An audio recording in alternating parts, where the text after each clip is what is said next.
பாசமா அல்லது பாஜகவின் பாசமா அதிமுக? அது இப்பதான் வரும்போது சொன்னாங்க. ஆர்.எஸ். பாரதி இந்த சப்ஜெக்டை சொல்லியிருக்காரு. அதாவது ஆர்.எஸ். பாரதி இதையும் இந்த முருகன் மாநாடு சொல்லியிருக்காரு, அதை பத்தி பேசியிருக்காரு, அண்ணாவின் மாநாட்டில் பேசியிருக்காரு. ஆர்.எஸ். பாரதி அவர் எப்படின்னு உங்களுக்கு தெரியும்.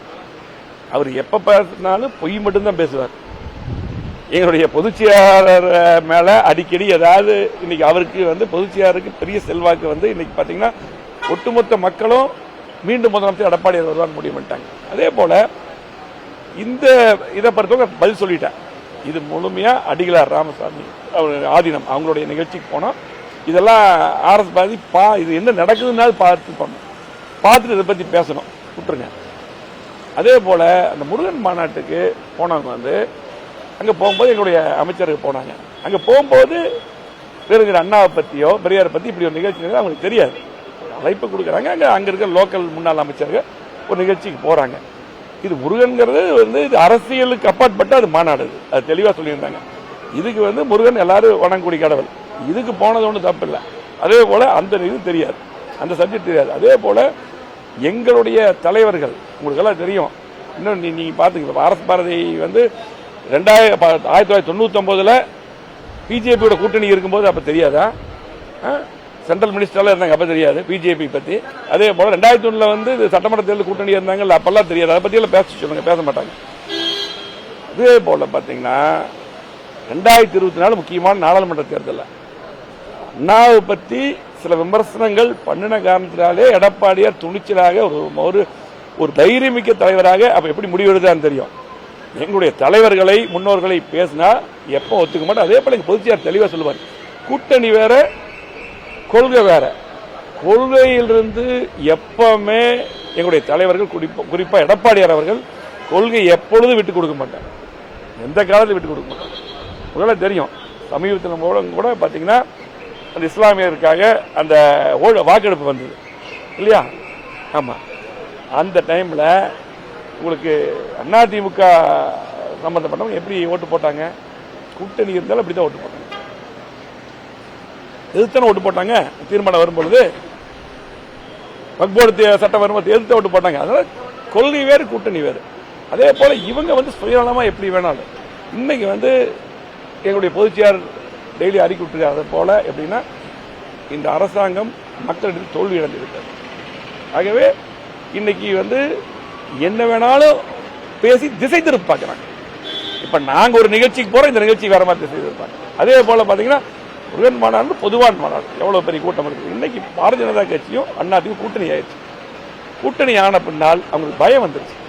இன்னைக்கு எடப்பாடி முதலமைச்சரா வந்துருவாரு அப்படிங்கிற பயத்துல இப்படி எல்லாம் பல விதத்துல கிளைப்புடுறாங்க.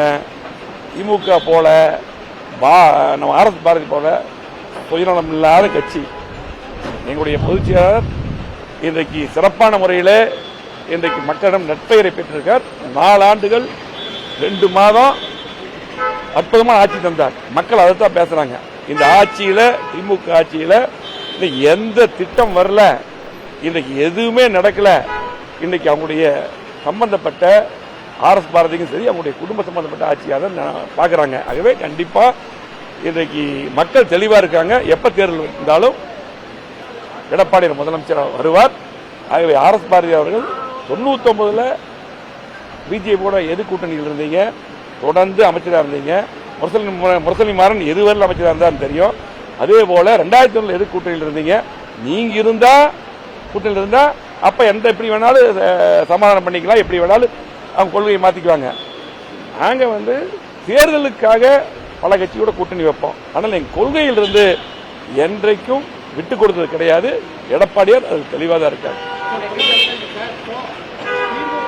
பேரறிஞர் அண்ணா ஆரம்பிச்சது திமுக. ஆனா அந்த திமுக இருக்கக்கூடிய ஆர்.எஸ். பாரதி நேரடியா பாஜகவை எதிர்க்க பயந்து இப்படி வேலையை அவங்க முயற்சி பண்றாங்களா அப்படிங்கிறது எப்பவுமே அவர் சென்று முடிகிற வேலை தான் அவர் ஆர்.எஸ். பாரதி பாக்குறாரு.